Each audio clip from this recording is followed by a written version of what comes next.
Hey, this is Pete's Dude Man. I know this is coming at you guys a day late, but there's a lot to do with Dojo updates with all the big announcements we've had recently. First off, we got Zero Suit Samus, who's been given a much more original, streamlined look, and by comparison to many of the other fighters on the roster, looks much more realistic. Also, I can't help but notice, but oh my gosh, look how big they've made her chest in this game. It's, quite noticeable. Oh my. Gameplay-wise, the reveal of Zero Suit Samus showed off a lot of changes to Super Smash Bros. For one, transformation characters simply don't exist anymore. Zero Suit Samus is a completely separate character from Samus, with a moveset all to her own. As a result, we can expect that Zero Suit Samus will most likely have an original Final Smash, although we have yet to see what it is. For now, we see that she's still using her Paralyzer and her Whip, along with now a pair of Jet Boots to aid her in recovery. In fact, with some of the other changes we've seen recently, it seems very likely that up B tether recoveries are completely removed. All I can say is, I'm fairly certain Sakurai has watched Haloid. Following Zero Suit Samus, we have Sheik, who is also now in the position of being her own standalone character, completely separate from Zelda. As far as looks go, she doesn't look too different, except for some reason she's really pissed off. I don't know, you'd think she'd be happier she was her own character now.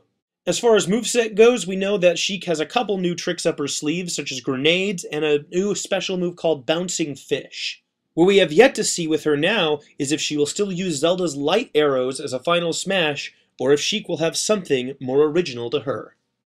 After that, we saw the reveal of probably the most anticipated veteran, Yoshi. Honestly, there isn't a whole lot to say about Yoshi. Moveset-wise, we haven't seen any major changes so far, the big reveal being that he stands more upright, like how Bowser does now, something that's more true to the Yoshi in games that we've seen more recently. To be frank, while I'm excited to see Yoshi, there was never any doubt that Yoshi was going to return, and additionally, I don't see why Sakurai waited so long to reveal it. He claims it was for the big reveal that Yoshi stands upright, but we've seen that from Bowser since day one.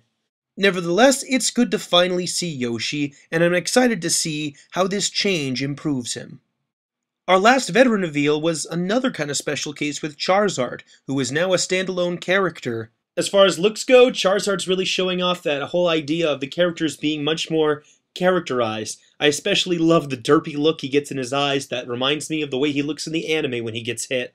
As far as moveset goes, it looks like Charizard has a fair number of new tricks up his sleeve. The trailer shows him using something that looks like Flare Blitz or perhaps Flame Charge. Maybe this is a replacement to Rock Smash. Without that pesky Pokemon trainer, he doesn't need to hold on to his HMs anymore.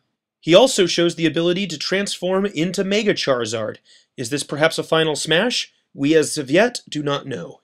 With the now lack of Pokemon Trainer, given that transformation-based characters are out of the picture, it's nice to see Pokemon's most popular Pokemon return in the form of Charizard, still playable.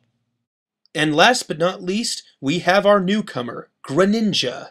To be honest, I was very surprised to see Greninja revealed as a playable character for Super Smash Bros. I didn't think they'd have the room for a brand new Pokemon with so many requested veteran Pokemon. But perhaps the same could have been said for Lucario during Brawl's time. Moveset-wise, Greninja using a lot of ninja-based weapons and attacks that I had previously envisioned for other characters such as Takamaru or Ryu Hayabusa. He's a speedy character who makes use of katanas, shurikens, and the ability to vanish. And to top it all off, he has what appears to be a Strider Hiryu-inspired Final Smash. In addition to all that, he has the standard traits that you'd expect of this kind of a Pokemon, a lot of water-based moves, and using his tongue as a weapon. Between all these factors, it seems he'll be a very unique and fun-to-play character. But with his inclusion brings up a lot of questions about what other Pokemon we're going to see in Super Smash Bros. 4. Is it still possible that we'll see Mewtwo? What's going to happen to Squirtle and Ivysaur? Jigglypuff's still not confirmed yet either.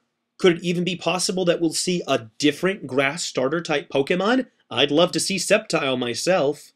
This Super Smash Bros. 4 Direct has given us a lot of wonderful information and a lot of wonderful characters. But with all this information comes more questions. And until next time, that's it for this Dojo update.